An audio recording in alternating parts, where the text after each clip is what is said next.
sublime gracia del Señor.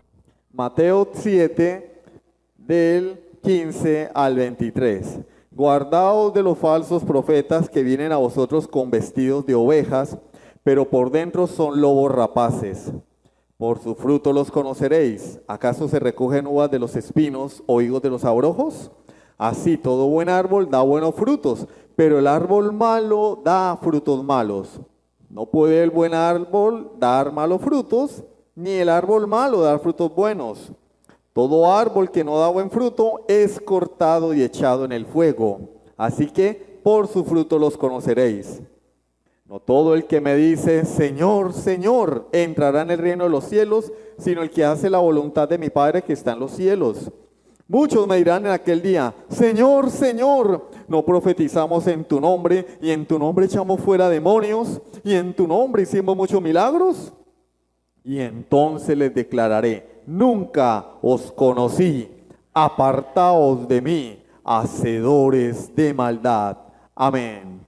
Vamos a orar. Padre de la gloria, hemos leído tu palabra y nuestro deseo, Señor, es que seas tú enseñándonos, Dios, lo que tienes para nosotros hoy, aplicando este mensaje a cada uno en particular a través de tu Espíritu Santo, edificando a tu iglesia y trayendo a los pecadores de la muerte a la vida a través de Jesucristo. Señor, revela a Jesucristo, muéstranos a Cristo, para que podamos, amado Rey, realmente manifestar que somos parte de ese reino eterno.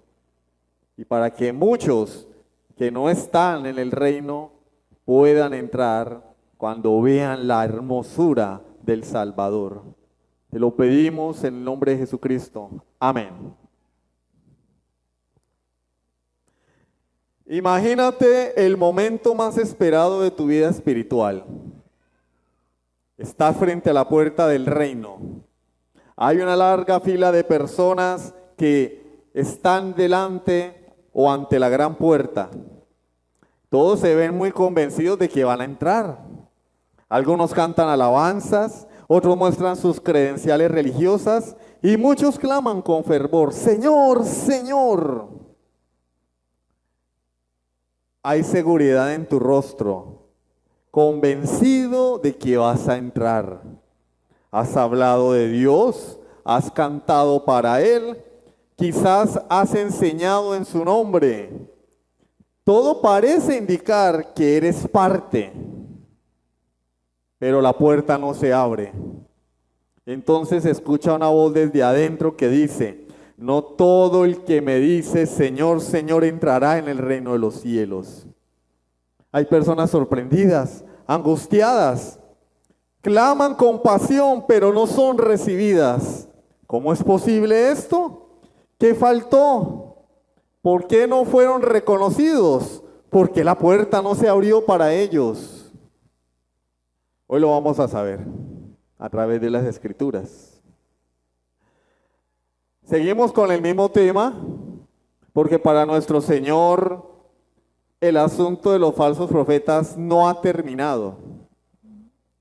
Es tan extremadamente grave este tema de los falsos profetas que Él continúa ocupándose de él, aunque pareciera que cambió de tema, sigue en la misma línea de pensamientos. Él no le basta solamente con advertirnos y amonestarnos. Ahora aplica el mismo principio a los creyentes. Aplica este principio a la iglesia.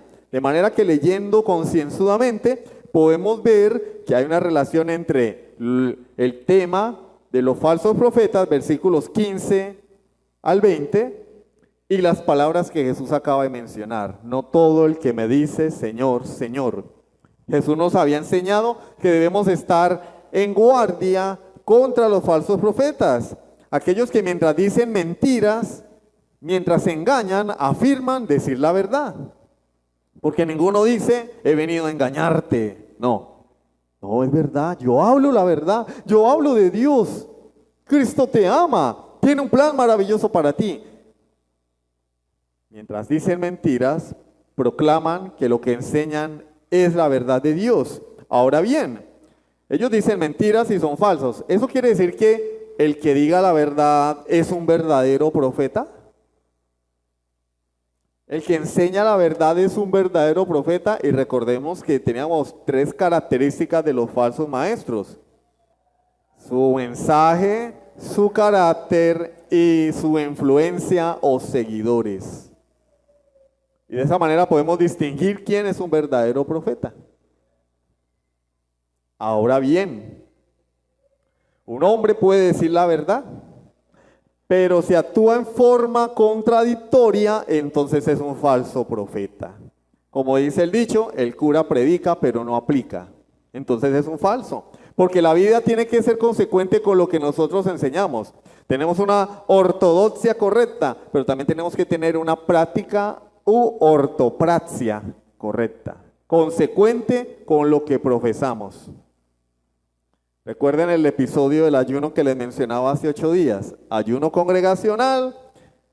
El apóstol había ordenado ayuno para toda la iglesia, pero mientras nosotros dirigíamos el ayuno, él estaba asando carne dentro de su casa. Y el único que almorzaba era él. Eso es hipocresía propia de los escribas y fariseos. Entonces, nosotros no solamente tenemos que examinar a los profetas, maestros, líderes, pastores, sino que también tenemos que examinarnos a nosotros mismos. Nos advirtió Jesús contra los falsos profetas. Ahora nos dice, aplica el mismo principio a tu vida. Porque no todo el que me dice Señor, Señor, entrará en el reino de los cielos. El título de la predicación de hoy es La profesión de los falsos creyentes. Lo que ellos profesan con sus labios. La profesión de los falsos creyentes. Y vamos a presentar 3 puntos. 1, una profesión sin Cristo. 2, la verdadera profesión, obediencia al Señor. Y en tercer lugar, el resultado de una falsa profesión. Y después, algunas aplicaciones prácticas. ¿Listo? Entonces vamos a iniciar por el principio. En primer lugar, una profesión sin Cristo. ¿Qué nos dice el Señor? Versículo 21. No todo el que me dice Señor, Señor entrará en el reino de los cielos. Todo el mundo cristiano dice Jesús es el Señor. Algunos van a entrar, otros no, porque Él dice no todos los que me llaman Señor, Señor entrarán en el reino de los cielos, porque Él pretende desenmascarar la falsa seguridad de quienes piensan que a través de una declaración oral, de una profesión verbal, van a entrar en la eternidad con Dios. Eso no quiere decir, por otro lado, que Él esté desvirtuando la profesión verbal. Que el que confiese con sus labios que Jesucristo es el Señor, entonces va a ir al infierno. No, Romanos 10:17 nos lo dice claramente. Que si confesares con tu boca que Jesús es el Señor y creyeres en tu corazón que Dios le levantó de los muertos, serás salvo. Pero el texto no termina con la parte B. Que si confesares que Jesús es el Señor, serás salvo. No, confiesas porque has creído en tu corazón. De hecho, el mismo texto de Mateo 7 nos lo dice. No todo el que me dice Señor, Señor entrará en el reino de los cielos, sino el que hace la voluntad. El que hace la voluntad. Entonces la profesión va de la mano con una evidencia, valga la redundancia, porque la palabra evidencia ya implica visible, una evidencia visible, valga la redundancia, de que somos lo que decimos ser. Soy hijo de Dios. A ver pues. A ver. Él dice, no solamente decirlo, sino hay que manifestarlo, evidencias de que soy hijo de Dios. Y el Señor quiere desenmascarar a los falsos profetas y a los falsos creyentes. Entonces, esta confesión de fe, Señor, Señor, o esta profesión cristiana, es digna de admiración. O sea, Jesús es el Señor, claro. Él es el Señor. Y el que diga que Jesús es el Señor está mintiendo. No, no está mintiendo. Está diciendo una afirmación, una doctrina fundamental de la fe cristiana, el señorío y la deidad de Jesucristo. Podemos decir que eso es una muestra de ortodoxia. Jesús es el Señor de mi vida. ¿A quién le sirves? A Cristo, Él es el Señor. Es una declaración ortodoxa, ¿sí o no? Dogmática. Vamos a ver algunas características de esta declaración. En primer lugar, es una confesión de autoridad y sumisión. ¿Por qué? En el mundo judío del Antiguo Testamento, o del Antiguo Pacto, no se le llama Jehová a Dios. Ese nombre no se pronunciaba. Nosotros somos los que le llamamos Jehová o Yahvé. Yahvé es la traducción más fiel al nombre de Jehová porque utiliza las vocales de la palabra Adonai y la fusiona con el YHWH y surge la palabra Yahvé. Y lo que nosotros tenemos en nuestras Biblias, Jehová es una traducción al castellano del nombre Yahvé. Cualquiera de las dos es correcta, pero en el mundo judío no se pronunciaban. Se le llamaba a Dios Adonai. La palabra hebrea Adonai significa Señor. De manera que la palabra Señor, que está tan rebajada en nuestros días, era el nombre de Dios. Un título divino que solo se le atribuía, otra vez, valga la redundancia, a Dios, porque era un título divino. Y con ese título se le llamaba el Señor. En otras ocasiones se le llamaba el Padre, pero era Adonai, Adonai. En el Nuevo Testamento, que se escribió en griego, se traduce la palabra Adonai por la palabra griega Kyrios, que significa exactamente lo mismo. De manera que cuando en el Nuevo Testamento encontramos que a Jesús se le llama Señor, estamos diciendo que Él es Dios. Pero aquí en Occidente, pues nosotros le decimos Señor hasta al gato. El Señor Pachín, al perro, el Señor Firulais. O le decimos al niño, señorito, estése quieto. Por cultura, pero el Señor en realidad es un título divino, es el nombre de Dios. De manera que decirle a Jesús, Señor, Señor, era una declaración de que Él era Dios. Señor, Señor, en otras palabras, Adonai, Adonai. Era una confesión ortodoxa, tú eres mi Señor. Hay una repetición allí en segundo lugar, o B, se repite, Señor, Señor. Y cuando en la Biblia se repite algo es porque se está haciendo un énfasis. Hay una intensidad allí. Y en la boca de estas personas hay una intensidad emocional y de reverencia. Tú eres el Señor, Señor.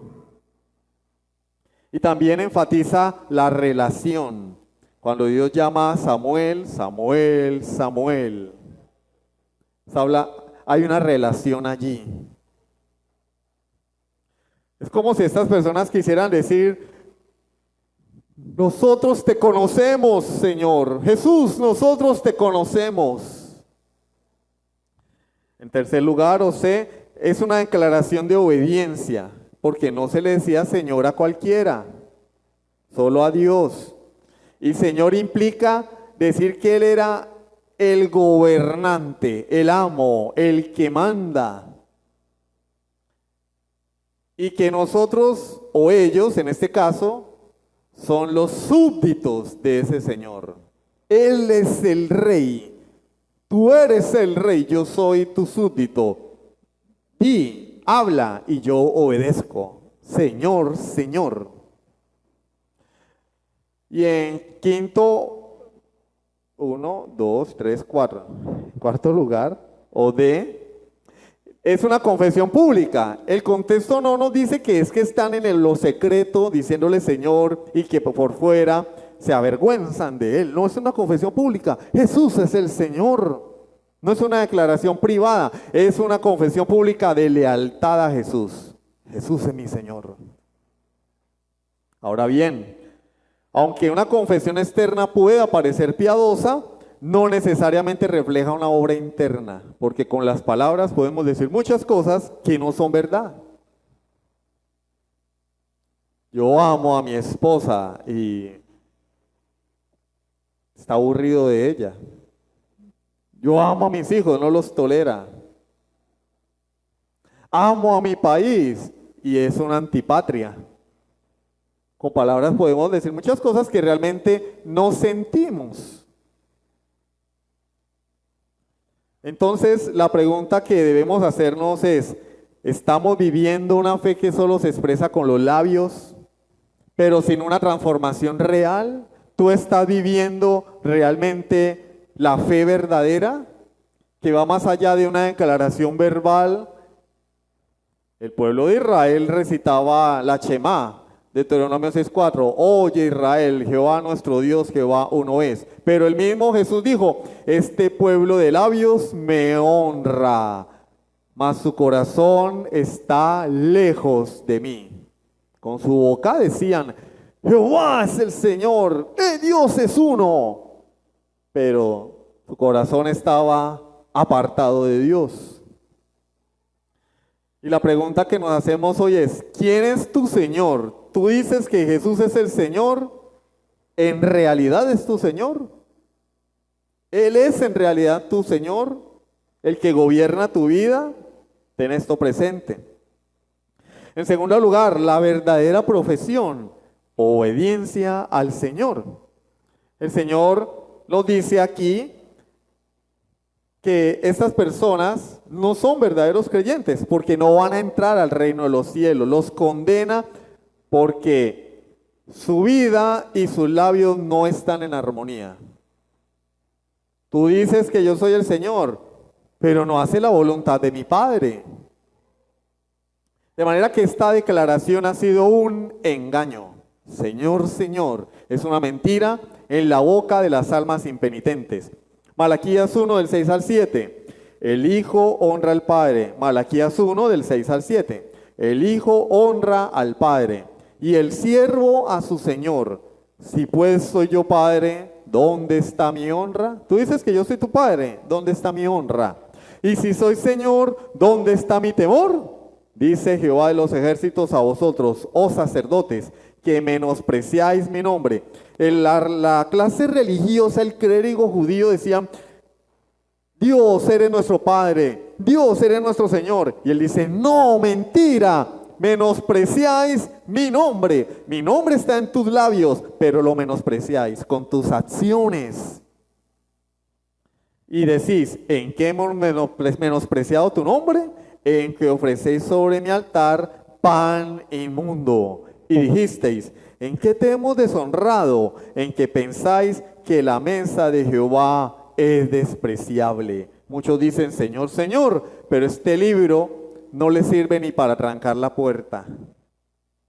Está lleno de polvo. En sus hogares, este libro es un adorno más. Consideran la palabra de Dios despreciable. No con sus palabras, porque ya dijimos, con sus palabras dicen Señor, Señor, pero con sus acciones niegan que ese es el pan de vida, que esta es la mesa del Señor que nos alimenta. Lucas 6:46. Lucas 6:46. ¿Por qué me llamáis Señor, Señor, y no hacéis lo que yo digo? Pregunta, ¿haces lo que Dios ordena en su palabra? ¿Eres obediente a la ley de Dios? Pero es que, no, responde, es una pregunta fácil, una pregunta sencilla. ¿Eres obediente? ¿En tu corazón hay un anhelo de obedecer a Dios? ¿Y te esfuerzas por hacerlo? ¿O eres de los que dicen, no, el pastor está exagerando? Es que los reformados son legalistas. Por un lado, al predicar la gracia, dicen que somos libertinos. Pero cuando predicamos la ley de Dios, dicen que somos legalistas. Entonces tienen que ponerse de acuerdo los enemigos de la fe. ¿Somos legalistas o somos liberales? ¿Cómo es la cosa? No, queremos ser bíblicos. ¿Amas la ley de Dios? ¿Deseas obedecer a Dios con tu vida? ¿Por qué llamas a Jesús Señor y no haces lo que Él dice? Miren, queridos hermanos y amigos, si Jesús siendo Dios, porque Jesús es Dios, obedeció, porque Él obedeció, ¿cuánto más tú y yo? Vamos a la Biblia, Mateo 26, 39, parte B. A diferencia de nuestras oraciones, que son, Padre, haz mi voluntad. Otros más desubicados le dan órdenes a Dios. Le dan órdenes a Dios. Yo declaro, yo decreto, yo ordeno. Le dan órdenes a los ángeles. Activo ángeles del cielo. ¿Cómo así? Es que están inactivos. Están durmiendo en el cielo y cuando tú das la palabra se despiertan y empiezan a trabajar. ¿Qué significa eso de activo ángeles del cielo? Activo la bendición. Hoy que hay que activar la bendición, ¿no? Pero la bendición se activa es con billete. ¿Sí o no? Dándole al apóstol, al pastor, a los ladrones esos.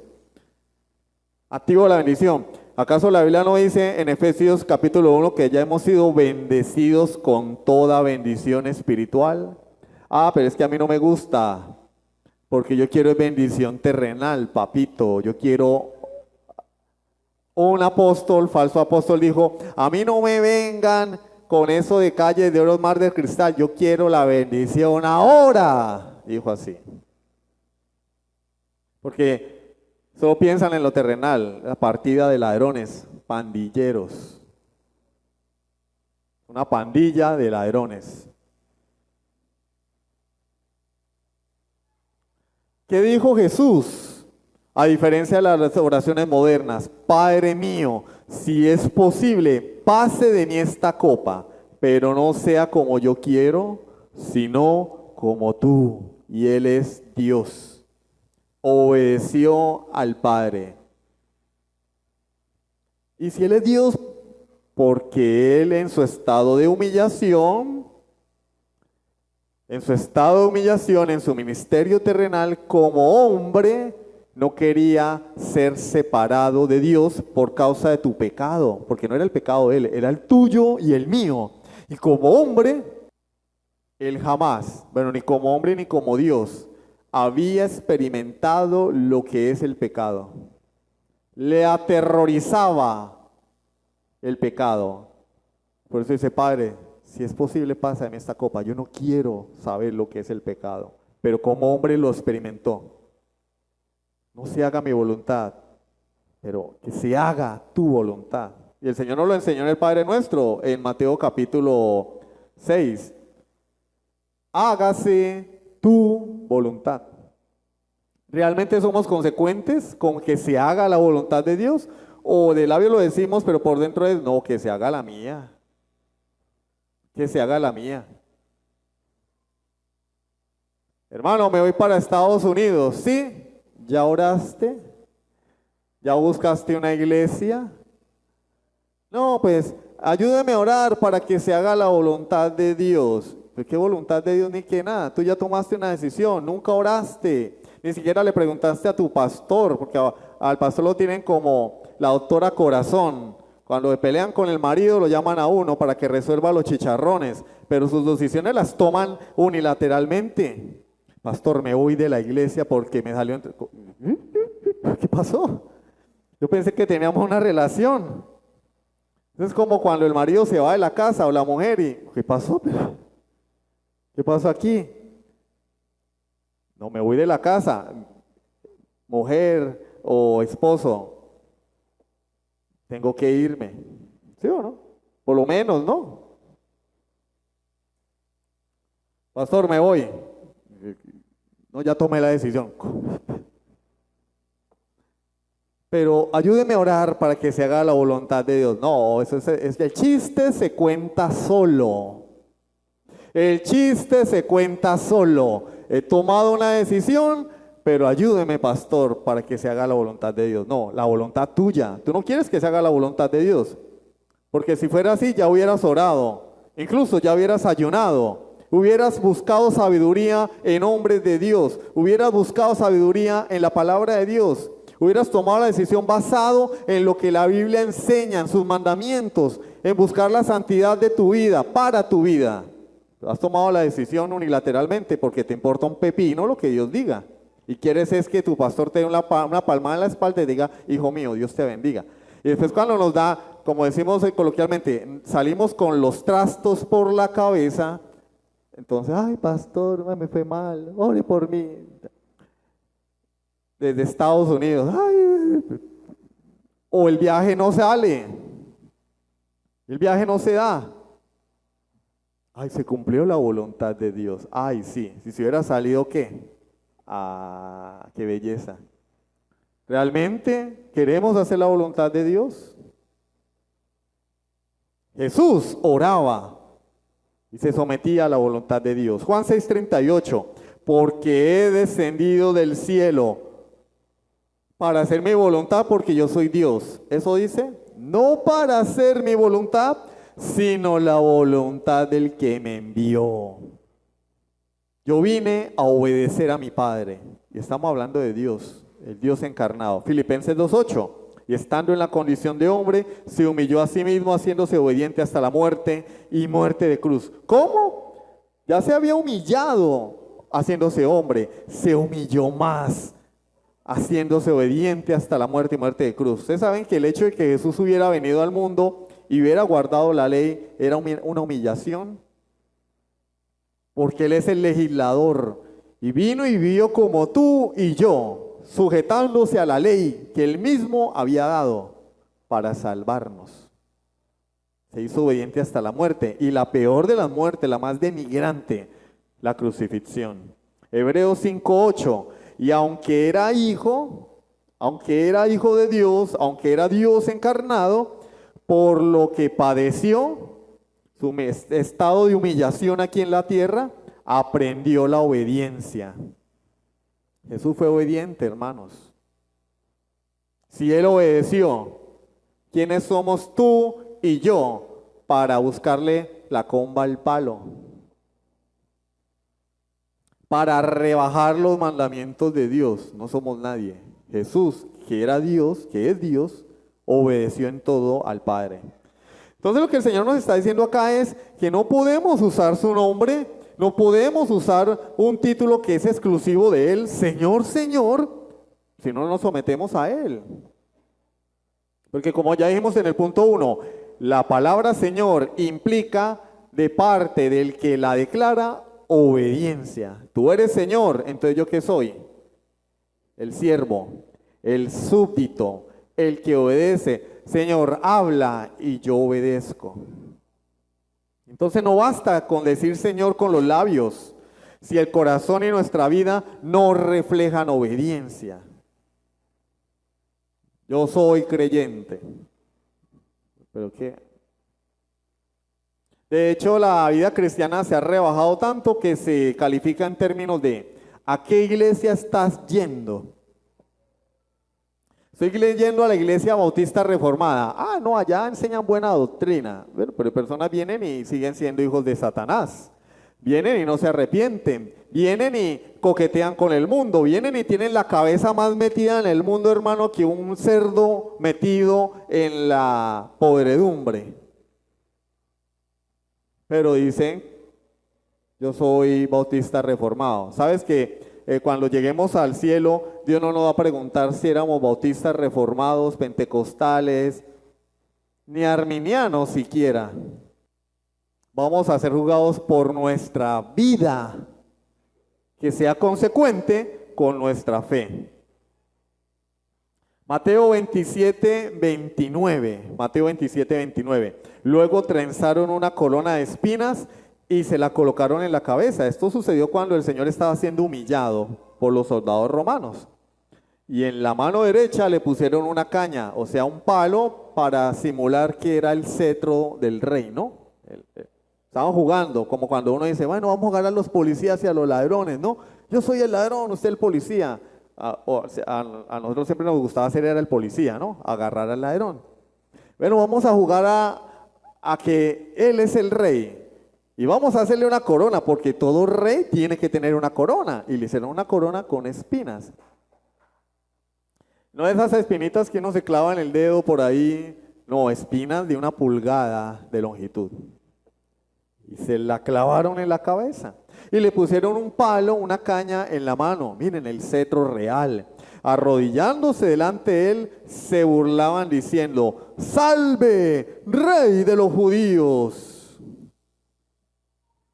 Alabado eres, tú eres el Rey, tú eres el Señor. Pero lo decían burlándose.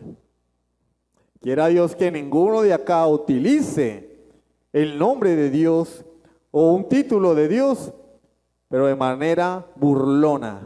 No, pero yo cuando lo digo no me estoy burlando. Mi intención no es burlarme, pero si con tu vida haces burla de Dios, te estás burlando de Él. Con tus labios profesas ser creyente, pero vives como cualquier incrédulo. Es más, hay incrédulos que tienen una vida más santa que tú o yo. Por eso es que las obras nos salvan. Hay incrédulos que son más fieles a su palabra que muchos cristianos. Pastor, cuente conmigo. Si te vi no me acuerdo. Y hay incrédulos, hermano, que le dicen a usted así y cumplen. Se hacen matar por cumplir su palabra. Los cristianos modernos no. Los cristianos modernos creen que porque estamos en la gracia y todo servicio para Dios es voluntario, entonces pueden hacer compromisos con Dios y quebrantarlos cuando quieran. Sí, hermano, yo vengo a hacer el aseo, cuente conmigo. No vino a ayudar a hacer el aseo. ¿Qué pasó? No, pero es que usted sabe que el cielo estaba nublado, que había mucho sol. Y asumimos que el pastor no nos puede decir nada porque le estamos regalando el servicio. No, pues ¿qué me va a decir el pastor si antes más bien le voy a hacer el favor de ir a hacer aseo? Le voy a hacer el favor de hacer un grupo bíblico. Le voy a hacer el favor de visitar a un hermano. Compromiso es con Dios, no es conmigo. Y lo único que dice eso es que tú, si eres un creyente, eres un mal creyente porque no tienes palabra. Por eso el Señor dijo: sea vuestro hablar sí, sí o no, no. Lo demás de mal procede. Con un sí debería bastar. Hermano, ¿vas a servir al Señor? Sí, ya. Pero yo creo que va a tocar extraer un notario. Y cada vez que un hermano se comprometa, hacerlo firmar, hermano, con abogado y todo, para ver si así la gente realmente se compromete con Dios. Porque es pura lengua, pura carreta.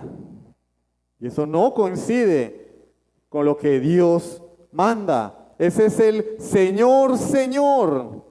Señor, Señor, como los discípulos. Señor, hasta la muerte contigo. Pedro, me vas a negar 3 veces. No, Señor, yo contigo hasta la muerte, me hago matar. Y después estaba maldiciendo. Dice la palabra de Dios que cuando fue identificado como discípulo de Jesús, la alternativa que tuvo fue maldecir. No, pero tú eres como ellos. Es más, tu forma de hablar es como la de los seguidores de Jesús. Y empezó a maldecir, para que no lo relacionaran con Jesús. Pero con su boca, Señor, Señor. Señor, Señor.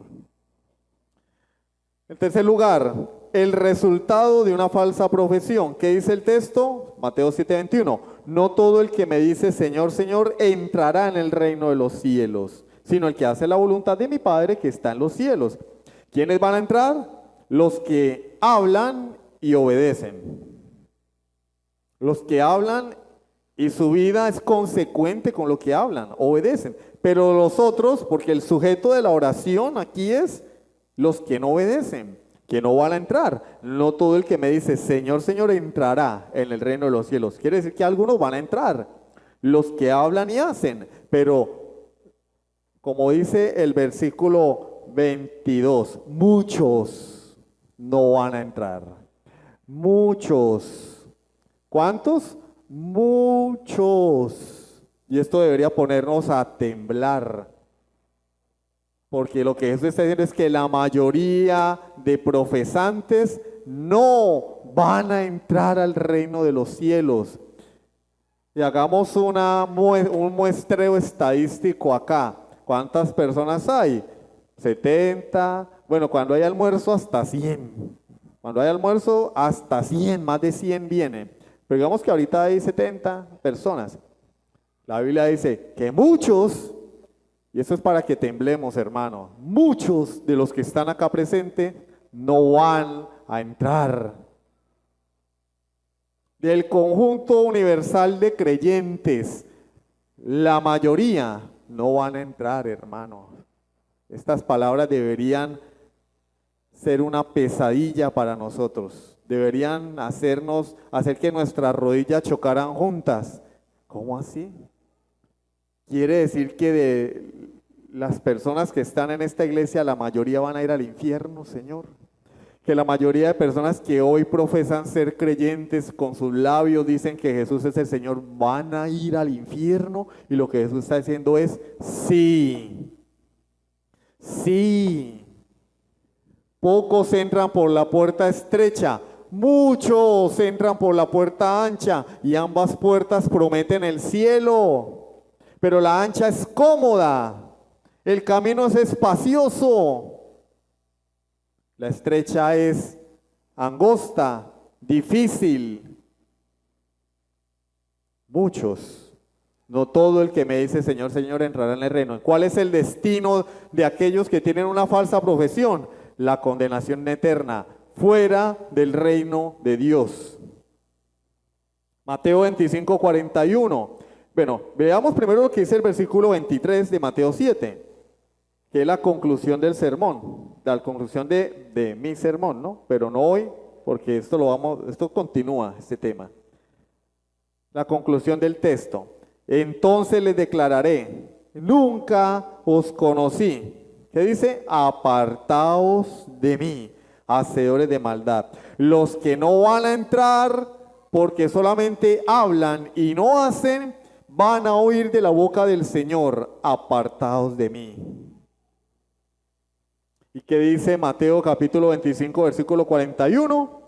En el juicio a las naciones, donde el Señor separa los cabritos de las ovejas, le dice a los cabritos, versículo 41, a los de la izquierda, por eso es que la izquierda no es de Dios. ¿Saben a qué me refiero? ¿Cierto?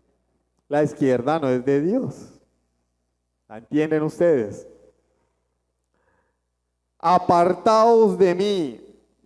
Léanlo en voz alta, porque no es que el hermano le gusta censurar, Mato ahora es emitiendo juicios. Léanlo en voz alta, que se escuche. Apartados de mí, ¿qué?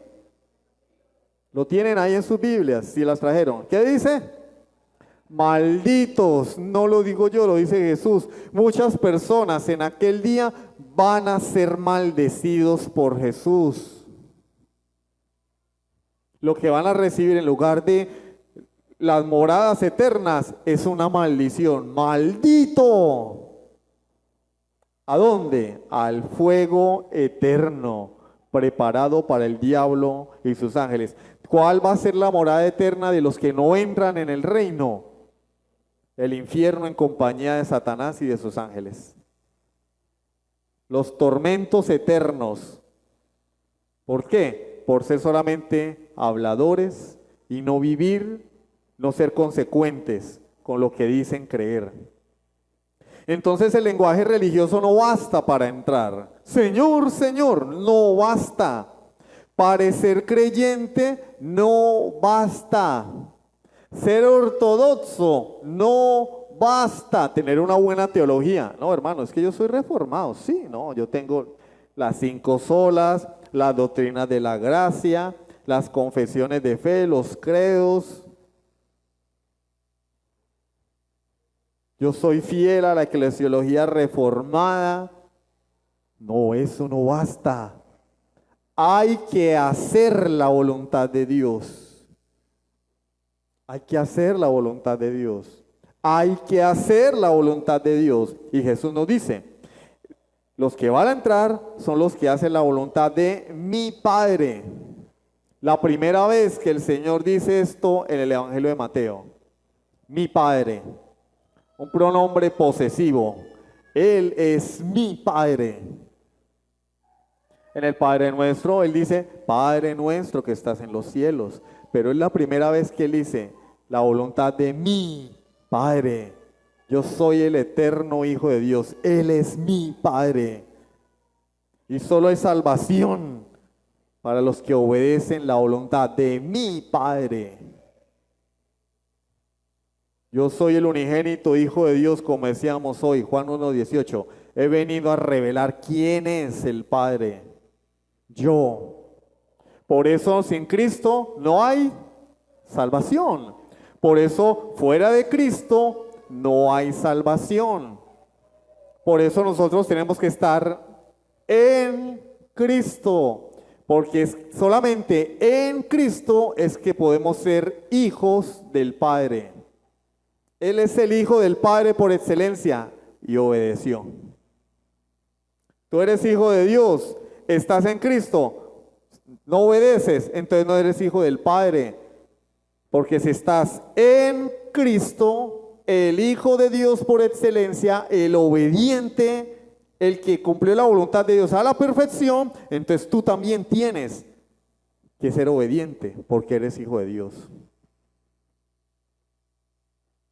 Efesios capítulo 1, según nos escogió en Él antes de la fundación del mundo para ser santos y sin mancha delante de Él, en amor habiéndonos predestinado para ser adoptados hijos suyos por medio de Jesucristo, según el puro afecto de su voluntad. Porque tú eres hijo de Dios por Cristo. Estás en Cristo, eres hijo de Dios. Pero hay una contradicción en decir que soy hijo de Dios, que estoy en Cristo y no obedecer. Porque Cristo, el Hijo de Dios, fue obediente hasta la muerte. Y las personas, hermano, ¿por qué no viniste a culto? Ay, otra vez usted con el culto, otra vez usted con el día del Señor. Hermano, ¿qué más? Es la ley de Dios. ¿Por qué no viniste a culto? No, es que el cumpleaños. Ay, te llamas cristiano de verdad. O sea, tú te llamas cristiano y el cumpleaños de tu mamá, el día de las madres, el cumpleaños del perro, está por encima de la obediencia a Dios. Imagínense a Jesús en esas. Imaginemos a Jesucristo. Hijo, tienes que ir a morir por el pueblo que yo escogí para ti. Y viene Jesús en su ministerio terrenal y ve una muchacha bonita y dice, oiga, no, pues está como bonita la muchacha. Así como dicen los desubicados del Código Da Vinci, ¿no? Y otros más desubicados todavía. Está bonita la muchacha. No, yo me voy a cuadrar con ella, me voy a casar y voy a tener hijos. Es que Dios no lo mandó a eso. Dios no lo mandó a eso porque la esposa de Jesús es un pueblo, es la iglesia. Él lo mandó a redimir a su esposa, que es la iglesia.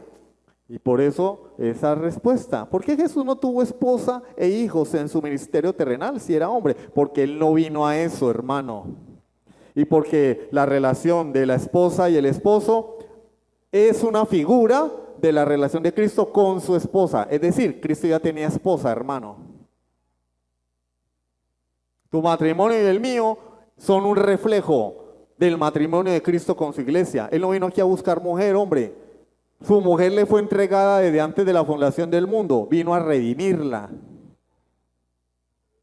Pero hoy en día abundan las personas que dicen ser creyentes, hermano, y tienen 1000 excusas para no obedecer a Dios.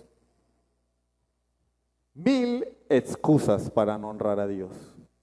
Señor, Señor. No basta el lenguaje religioso, solamente aquellos que hacen la voluntad del Padre. Pregunta, ¿eres hijo de Dios? ¿Eres hijo de Dios? Si eres hijo de Dios, tu vida se caracteriza por la obediencia a la palabra de Dios. Así de sencillo. Y los demonios no ganan, nos ganan los demonios. Leímos el texto del endemoniado gadareno. Cuando Jesús entra en la escena, el hombre allá de la región de Gadara, el Señor no se agarró a pelear con él como hacen los exorcistas hoy. exorcista de pacotilla, ¿no? Dime tu nombre, te reprendo, bla, bla, bla, bla. Y la persona se revuelca, entonces tienen que venir 4 o 5 y agarrarlo. Y si es mujer casi que sale desnuda. ¿Sí? Nosotros vimos una situación así, por eso lo digo.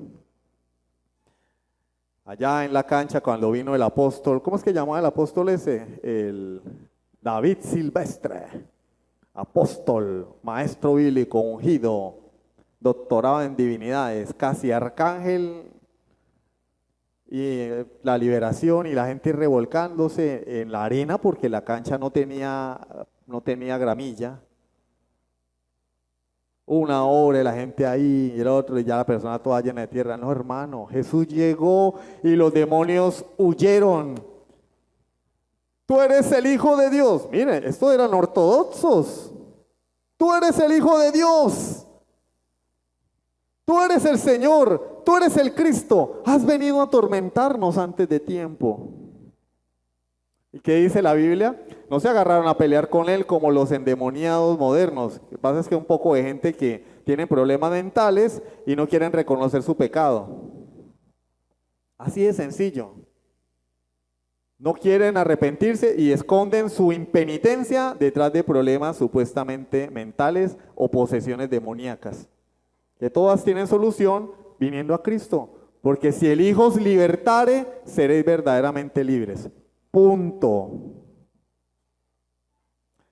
Y estos demonios dijeron, Señor, te rogamos. Hoy se agarran a pelear con el demonio, ¿no? Porque todos quieren ser Naruto, Goku juntos, ¿no? Kamehameha. Pero ¿ustedes no han visto los videos? Hacen el Kamehameha y la gente se cae. Señor, te rogamos. Hombre, qué ortodoxia la de los demonios. Te rogamos que nos dejes ir, déjanos ir. ¿Déjanos ir? ¿Acaso no son los demonios los enemigos mortales de Dios? Hermano, es que el Dios de la Biblia es soberano. Él manda, Él da las órdenes. A su voz tiembla la tierra. Todos se someten a Él, incluyendo Satanás. Señor, permite que entremos en esos cerdos. Y Él les dice, vayan. Vayan. Jesús no tuvo que agarrarse a gritar, hermano. Ni le dijo, bueno, ya tuvimos la primera sesión, voy a hacer un retiro en una finca y vale tanto. Y cuando vayan, vamos a ministrar. No.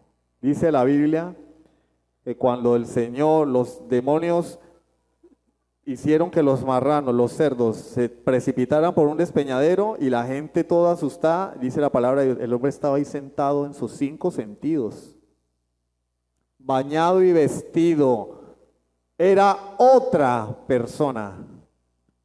Pero el punto mío, ¿cuál es? Los demonios obedecieron, hermano. Obedecieron la voz de Jesús, vayan. ¿Sí o no? ¿O me lo estoy inventando? Señor, déjanos ir. Le pidieron al Señor, Señor, tú eres el Cristo, has venido a atormentarnos. Y la gente cree que es que Dios y Satanás están en un octágono de la UFC y se van a agarrar, ¿no? A ver quién es más fuerte. No, hermano, Satanás no es nadie. Por eso nosotros no nos agarramos a pelear con los demonios. Hacemos como dijo el arcángel Miguel, el Señor te reprenda, porque el que tiene el poder es Dios, Él es el soberano. El punto es, los demonios tienen más fe que muchos creyentes, porque declaran con su boca que Jesús es el Señor y le obedecen. Y hoy tenemos cristianos, aleluya, gloria a Dios, y a la hora del té, hermano, puro tilín, tilín y nada de paletas. Es que yo no necesito congregarme para ser salvo. No, para ser salvo no necesitas congregarte. Para ser salvo tienes que arrepentirte. Pero el que se arrepiente y es justificado, está siendo santificado. Y para ser santificado sí tienes que congregarte. Porque Dios no vino a morir por una sola persona, vino a morir por un pueblo. Y cuando venga Jesús, no va a llevarse una persona, va a llevarse a una iglesia. Ahí está el ejemplo del endemoniado gadareno, más obediente que muchos creyentes. Pregunta, ¿estás caminando hacia el reino o hacia la separación definitiva? ¿Hacia dónde estás caminando tú? ¿Eres de los que solamente dicen Señor, Señor, y su vida no es una vida de obediencia? Vas rumbo a la destitución perpetua de la presencia de Dios.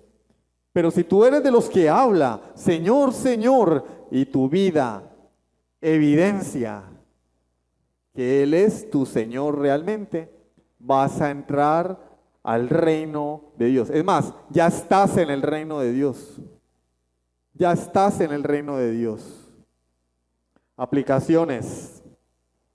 Muchos quieren llegar a Cristo sin humillar sus vidas delante de Él. Cuando se les dice, arrepiéntete, tienes que nacer de nuevo. No, a mí no me gusta eso. No. En serio, Dios nos está ofreciendo lo más grande y maravilloso que es Él mismo en la persona de su Hijo Jesucristo. ¿Y tú lo rechazas por tu orgullo? Dios quiere darte esperanza después de esta vida. Él quiere darte esperanza después de esta vida. ¿Y tú la rechazas por orgullo? Porque no quieres someterte a Él, porque amas tu vida, porque tu mirada está puesta en las cosas de la tierra, en las cosas terrenales, en las cosas de este mundo. Piensas que eso es eterno, hermano. Cuando te mueras, eso se va a quedar acá y no te vas a llevar nada. Lo que te vas a llevar es tu maldito pecado al infierno. Pero Él ofrece salvación y vida eterna. Él ofrece consuelo. ¿Estás sufriendo? ¿Estás pasando por un problema difícil? Cristo no te lo va a solucionar. Pero si Cristo está en tu vida, Él va a estar contigo, no te va a abandonar, te va a fortalecer para que enfrentes cualquier problema. ¿Por qué? Porque Él sufrió todo lo humanamente posible en vida y venció. Te va a capacitar, Él no va a quitar el problema, pero te va a fortalecer. Te va a capacitar para vivir la vida en un mundo sumergido en el pecado, en un mundo en el que lo que abunda es el sufrimiento. Él es el consolador, leíamos hoy. Cuando yo me vaya os enviaré otro consolador, que Jesús es el consolador por excelencia. Pero muchos quieren salvación sin señorío de Cristo. Muchos quieren los beneficios de ser cristianos, pero sin compromiso con Dios. Quieren escaparse del infierno y disfrutar de los beneficios del Evangelio. Justicia, paz, gozo en el Espíritu Santo, como dice Romanos 14:17. Sin la obra del Evangelio en sus corazones. Hermano, lo invito al culto y allá quedan. ¿Sí o no? ¿Y allá cómo es?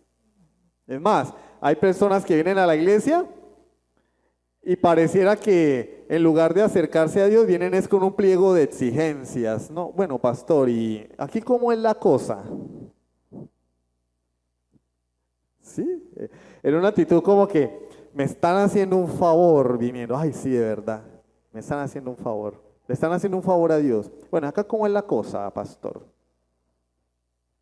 No, hermano, la cosa con Dios es que tienes que arrepentirte. Tienes que reconocer tu necesidad de Él.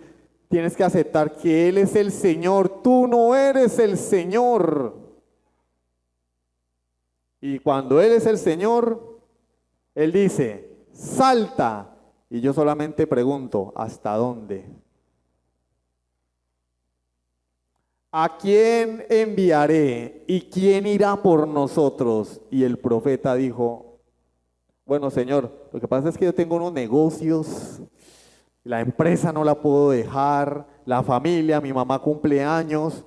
No, él dijo, heme aquí, para las que sea Dios. Heme aquí, envíame a mí. Eso es un verdadero creyente. Hoy en día las personas no quieren la obra del Evangelio en sus corazones, no quieren quebrantamiento de su voluntad, no quieren reconocimiento del pecado, no quieren postrarse ante los pies de la cruz como pecadores impotentes, sin esperanza, condenados y arruinados para siempre delante de Dios. No están dispuestos a someterse a las condiciones del Evangelio y a la crucifixión de su carne. ¿Cuánto no nos desearíamos estar hoy en la playa? En el río, haciendo un sancocho o descansando, pero preferimos crucificar la carne y dedicarle el tiempo a Dios, porque hay mayor bendición y es un deleite. Hay que crucificar la carne. Pregunta, ¿dónde están las evidencias manifestadas por medio de una vida expuesta a las demandas de Dios? ¿Dónde están las evidencias? ¿Dónde están las evidencias de los creyentes nacidos de nuevo? Muéstrame tus evidencias. ¿O vives para ti? ¿Dónde se proclama y se ejerce el señorío de Jesucristo? Tú proclamas que Jesús es tu Señor. ¿Él ejerce señorío en tu vida? ¿Es tu Señor o tú eres el que hace tu voluntad todo el tiempo? ¿Dónde está la separación del mundo, el camino de justicia y la verdadera santidad? ¿Dónde está la separación del mundo? ¿Eres de los que si paramos un incrédulo y te paramos al lado, no hay manera de distinguirlos? Porque viven igual, la diferencia es que tú vienes a la iglesia el domingo. ¿Dónde están aquellas reuniones anticuadas de oración, donde las personas se unían para clamar e implorarle a Dios por las almas de los hombres y por su propia santidad? ¿Dónde están esas reuniones? Donde la gente lloraba para que las almas fueran salvadas. Lloraban porque se sentían dolidos por su propio pecado. Hoy en día no nos duele el pecado.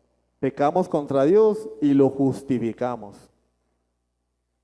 No, bueno, venga, pero usted ¿por qué le habló a su esposa así? No, pero es que usted supiera, pastor, es que ella no se la aguanta a nadie, es una fiera. En lugar de decir, sí, he pecado contra Dios, porque yo no tengo por qué hablarle así, ella es mi esposa y mi deber es amarla como Cristo me ama a mí, ¿no? No, pero pastor, es que usted no sabe. Es que si usted estuviera en mi lugar, pastor, justificamos el pecado porque ya no hay dolor por el pecado. Tenemos tiempo para visitar la familia, para jugar fútbol, ver juegos en televisión, para ir de vacaciones. Tenemos tiempo. Hombre, la gente va de vacaciones y no buscan una iglesia donde congregarse. ¿Será que si yo voy de vacaciones el domingo no es el día del Señor, cierto? Salgo de vacaciones. Entonces, Dios también se va de vacaciones. Imagínense. Bueno, hijo, ¿cuándo nos vemos? No, Señor, pues son 15 días de vacaciones. Bueno, en 15 días te respondo tus oraciones. En 15 días te santifico, en 15 días te guardo de Satanás. No, hermanos, Dios no se va de vacaciones. El diablo tampoco. Y por eso, cuando estés en vacaciones, tienes que buscar una iglesia para congregarte en vacaciones. Tenemos tiempo para entretener y ser entretenidos. Tenemos tiempo para trabajar, para ir a la escuela, para disfrutar de lo que el mundo nos ofrece en forma de entretenimiento. Hermano, ¿cuántas horas vas a pasar hoy en el centro comercial? ¿Cuántas horas vas a pasar hoy almorzando en Cúcuta? Ahora, ¿por qué no tienes tiempo, media hora, para hacer un devocional diario? No lo tienes. No lo tienes. Pastor, no me quedó tiempo. ¿En serio? ¿No te quedó tiempo?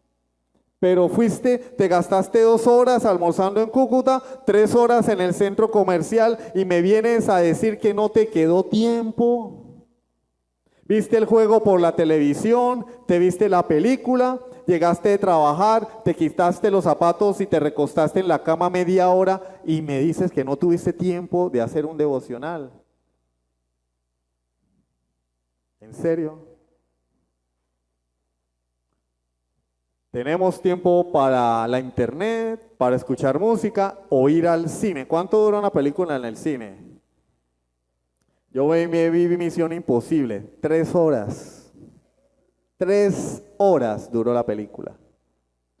No tenemos media hora para leer la Biblia y orar. No tenemos 1 hora y media para venir al culto de oración, pero tenemos 3 horas. Pastor, pero usted fue y se la vio. Sí, pero yo sí vengo a culto de oración. Es más, yo lo hago. Ah. ¿Dónde está el tiempo para Dios y su palabra? ¿Dónde está el tiempo para esperar en la presencia de Dios? ¿Dónde está el tiempo para servirle a Dios? Hermano, no puedo.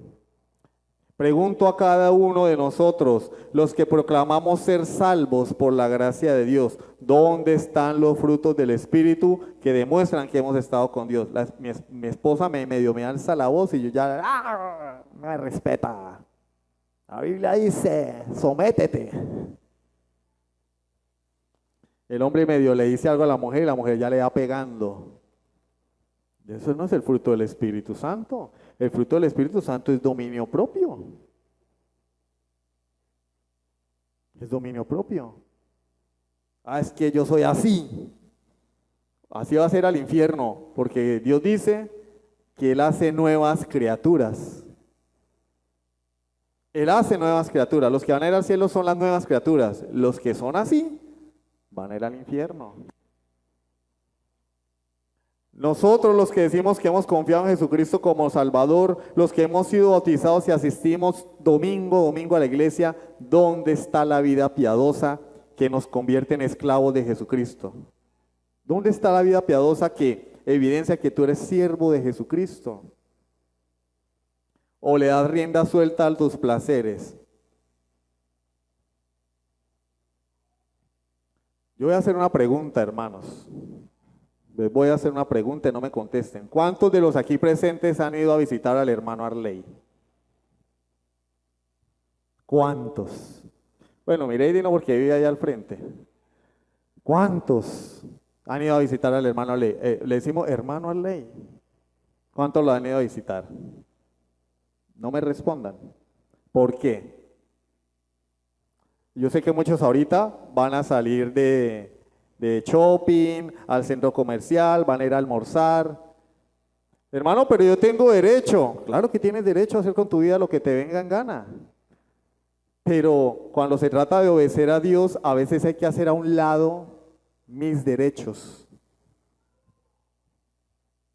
Hay que hacer a un lado mis derechos para honrar y obedecer a Dios, para mostrar el amor con mis hermanos que son hijos de mi propio Padre.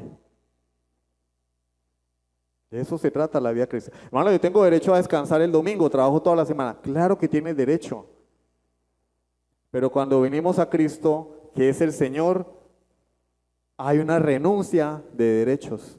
Señor, yo tengo derecho, pero elijo obedecerte, porque obedecerte es mi placer. Señor, yo tengo derecho a descansar, pero voy a ir a saludar al hermano aunque sea media hora, porque es mi hermano y es mi deber como familia de la fe, como hijo tuyo. En esto conocerán todos que sois mis discípulos. ¿Qué dice?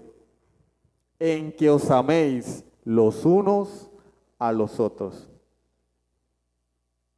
Hermano, es que yo tenía unas ganas de ir, pero había partido de fútbol, ¿sí o no? Está finalizando el Mundial de Clubes. Me invitaron a cine.